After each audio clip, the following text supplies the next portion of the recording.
go and see the world and just show them what it really means to live life golden. Yeah, we're golden, baby girl, we're golden. They're about to see us shine, cause we're golden. They can never break us down, cause we're golden.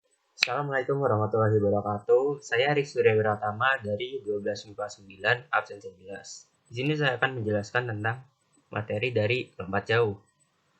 Yang pertama ada pengertiannya, yaitu lompat jauh adalah jenis olahraga atletik yang membutuhkan kecepatan, ketangkasan, dan kekuatan seorang atlet untuk melompat sejauh mungkin dari titik lepas landas atau garis lompat, kemudian melayang di udara dan mendarat sejauh-jauhnya dalam bak pasir.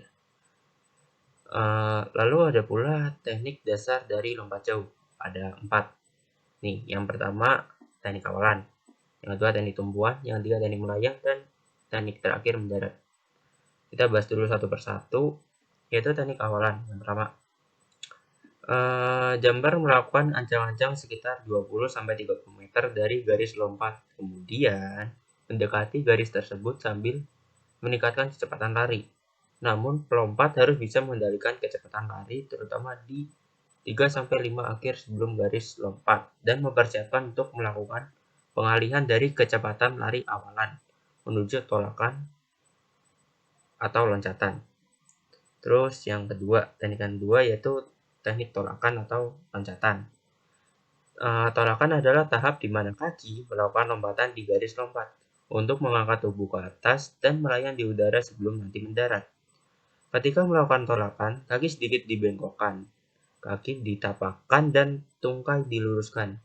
Gerakan tolakan ini memerlukan kekuatan, kecepatan, dan konsentrasi agar kaki tidak melewati garis batas loncat. Lalu ada teknik yang ketiga yaitu teknik melayang. Gerakan kaki seperti berjalan ketika posisi tubuh melayang.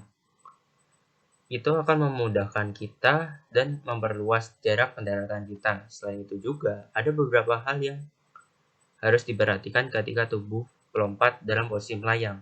Yang pertama, menjaga keseimbangan badan. Terus yang kedua, berusaha melayang di udara selama mungkin. Lalu yang ketiga, mempersiapkan kaki untuk melakukan pendaratan. Nah, lalu selanjutnya teknik yang terakhir, yaitu teknik pendaratan. Pendaratan dilakukan dengan cara menundukkan kepala, mengayunkan lengan, dan menggerakkan pinggang ke arah depan. Hal ini dilakukan agar ketika proses pendaratan, anggota badan lain tidak menyentuh pasir lebih belakang daripada kaki. Untuk mengasah 4 teknik lompat jauh yang telah saya jelaskan tadi, ada 4 itu ya. Yang pertama teknik awalan, tumpuan, dan melayang dan mendarat. Nah, kita juga harus memperhatikan hal-hal yang saya akan jelasin nih. Yang pertama, menentukan jarak ancang-ancang yang tepat. Jadi kita harus mengukur dulu ancang-ancang yang sekiranya tepat. Ya kalian bisa ukur sendiri lah. Terus yang kedua, menentukan irama lari awalan. Nah, setiap orang tuh kan irama larinya berbeda-beda. Jadi kalian gak harus ngikutin irama lari orang lain, belum tentu kalian bakalan bisa ngikutinnya. Jadi kalian harus nemuin irama lari kalian masing-masing. Terus yang ketiga, mengasah dan mencoba beragam teknik tolakan, melayang, dan juga pendaratan.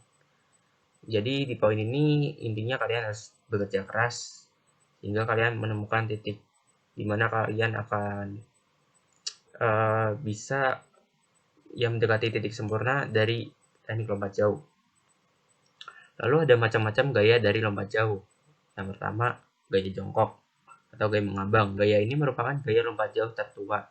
Gaya jongkok juga mudah dilakukan karena pelompat hanya harus menekuk kedua kaki mirip seperti posisi jongkok ketika melayang di udara. Ya, singkatnya ini cara gaya lompat jauh yang paling simpel. Terus yang kedua, gaya berjalan di udara. Apabila gaya jongkok adalah gaya lompat jauh tertua, sedangkan gaya berjalan ini malah populer di kalangan atlet pelompat jauh profesional karena gaya ini sangat efektif untuk menghasilkan lompatan terjauh dibandingkan gaya-gaya lainnya. Lalu ada gaya yang ketiga yang terakhir yaitu gaya menggantung. Teknik lompat jauh menggantung adalah teknik di mana kita tubuh melayang, posisi dada dibusungkan ke depan. Lalu kedua tangan diangkat ke atas, sedangkan kedua kaki ditekuk ke belakang. Hal ini untuk membuat tubuh selama mungkin berada di udara. Lalu ada pula sistem peraturan dari lompat jauh. Nah, yang pertama yang kita bahas yaitu peraturan dari lompat jauhnya sendiri ya.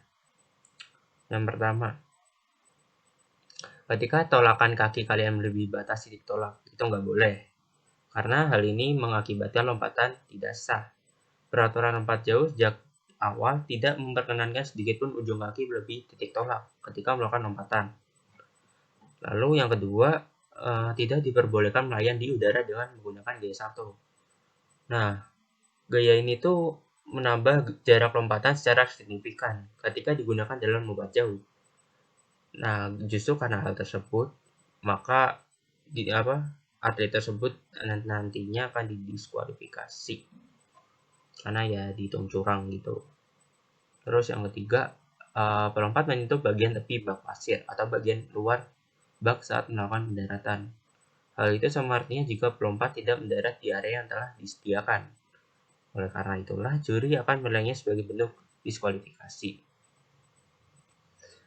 Nah, itu kan tadi kita membahas tentang aturan dari lompat jauh. Lalu kita akan membahas dari perlombanya sendiri. Yang pertama, kita akan membahas tentang lapangannya dulu. Nah, jadi di sini udah ada contoh lapangannya, bisa kalian lihat. Nah, lapangan ini dibagi menjadi 3 bagian. Yang pertama, lintasan lari awalan.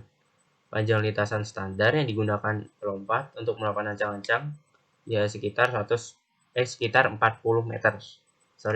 Atau 131 kaki dengan lebar 1,22 meter sampai 1,25 meter. Di samping kanan dari kiri lintasan kemudian diberi garis putih selebar 5 cm.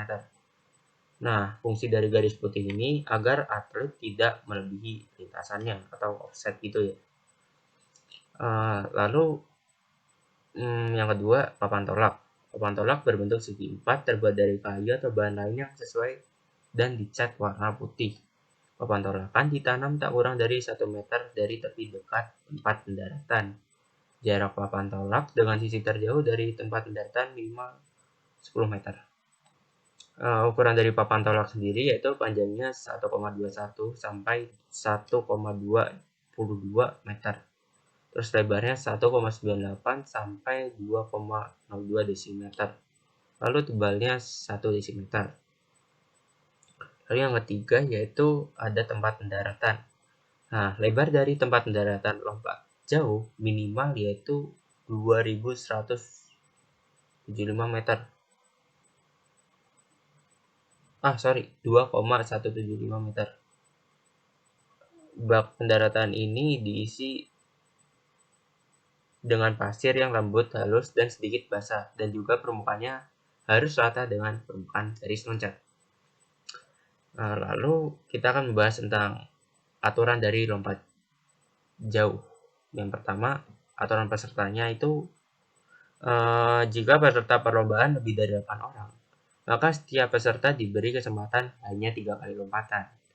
Nah, sedangkan jika pesertanya kurang dari 8 orang, maka peserta akan diberi kesempatan 6 kali lompatan. Lalu yang aturan kedua pada perlombaan lompat jauh yaitu hasil lompatan diukur dari anggota tubuh terdekat atau yang paling belakang menyentuh pasir pendaratan. Lalu aturan ketiga yaitu setiap peserta diberikan waktu 1,5 menit untuk melakukan 1 kali lompatan. Hasil terbaik dari percobaan lompatan akan dihitung sebagai penilaian. Jika terjadi hasil yang sama dengan pemain lain, maka akan dihitung adalah lompatan terakhir. Nah, lalu pada perlombaan ini juga kan mesti ada petugasnya juga kan. Nah, ini ada 5. Yang pertama yaitu juri hakim. Juri hakim itu bertugas sebagai penengah atau pemutus keputusan terhadap pelanggaran yang terjadi dalam perlombaan lompat jauh. Lalu ada juri pengukur, yaitu bertugas mengukur hasil jarak atau jauhnya lompatan setiap peserta yang telah melakukan lompatan. Lalu ada juri pencatat, yaitu juri yang bertugas mencatat hasil maksimal yang diperoleh dari setiap peserta. Lalu selanjutnya ada wasit. Wasit yang pertama yaitu bertugas mengawasi setiap peserta sebelum melakukan perlombaan. Sedangkan wasit yang kedua bertugas mengawasi setiap peserta yang akan melakukan perlombaan. Terus ada juga tentang sejarah singkatnya dari lompat jauh. Nah, sejarah dari lompat jauh ini sebenarnya sudah ada dari sejak zaman Yunani kuno. Pada awalnya olahraga ini dimaksudkan untuk sebagai bentuk latihan militer kepada prajurit untuk melatih dan menguji ketahanan dari prajurit tersebut ketika melewati rintangan seperti parit, jurang, dan lain. Lumayan ngeri. Terus pada masa itu juga teknik permainan lompat jauh berbeda dengan yang kita kenal sekarang. Para pelompat harus berlari dengan mengangkat beban di kedua tangannya. Nah, ini dibuktikan dengan lukisan-lukisan yang telah ditemukan. Maksudnya lukisan-lukisan kuno mungkin nih. Terus lompat jauh pertama kali dipertandingkan pada Olimpiade 1896 dan telah menorehkan rekor-rekor jarak lompatan. Contohnya, pada tahun 1935, J.C. Owen mencatatkan loncatan 8,13 meter sebelum dipecahkan oleh Bob Beamon pada 1968, lalu dipecahkan kembali oleh Mike Powell pada 1991 dengan rekor lompatan 8,95 meter. Nah, sekian sejarah singkatnya, juga sekian teori dari saya. Sekarang kita langsung nonton contoh video lompat jauhnya.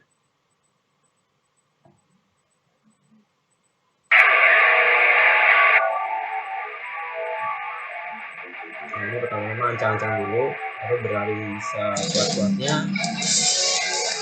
lalu melompat dan ya udara. Nah, itu contohnya.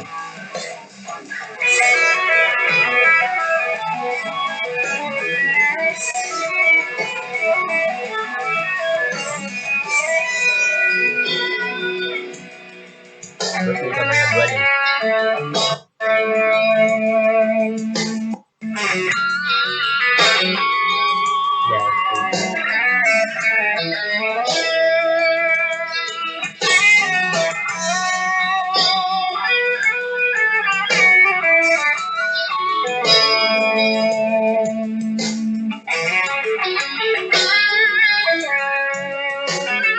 Ini pelari yang ketiga.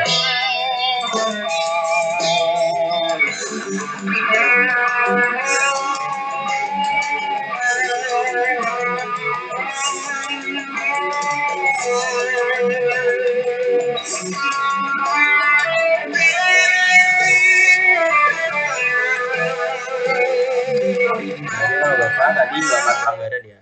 Koreksi kalau salah nih, maaf. Nah, sekian contoh dari video lompat jauhnya. Ya, sekiranya mohon maaf jika ada yang salah atau yang kurang tepat. Saya juga masih belajar di sini. Jadi, wassalamualaikum warahmatullahi wabarakatuh.